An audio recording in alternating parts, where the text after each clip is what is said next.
la foi qui me fait vivre. Un jugement préalable le 26 juillet, la fin définitive du péché. Les péchés de certains hommes sont ouverts d'avance. Ils vont avant le jugement et ils suivent certains hommes. 1 Timothée 5, verset 24. L'œuvre du jugement investigatif et de l'effacement des péchés doit être accomplie avant le second avènement du Seigneur.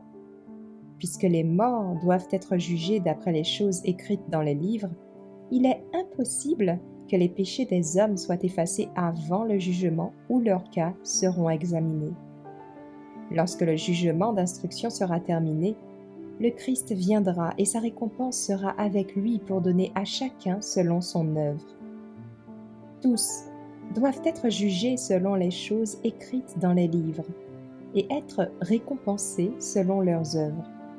Ce jugement n'a pas lieu à la mort. Dans le service typique, le grand prêtre, après avoir fait l'expiation pour Israël, sortait et bénissait la congrégation.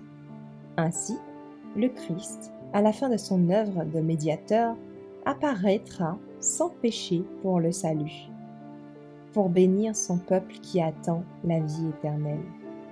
De même que le prêtre, en retirant les péchés du sanctuaire, les confessait sur la tête du bouc émissaire, de même, le Christ fera retomber tous ses péchés sur Satan, l'initiateur et l'instigateur du péché. Le bouc émissaire portant les péchés d'Israël fut envoyé dans un pays non habité. Ainsi, Satan, portant la culpabilité de tous les péchés qu'il a fait commettre au peuple de Dieu, sera pendant 1000 ans confiné sur la terre, qui sera alors déserte, sans habitants, et il subira enfin toute la peine du péché dans les feux qui détruiront tous les méchants.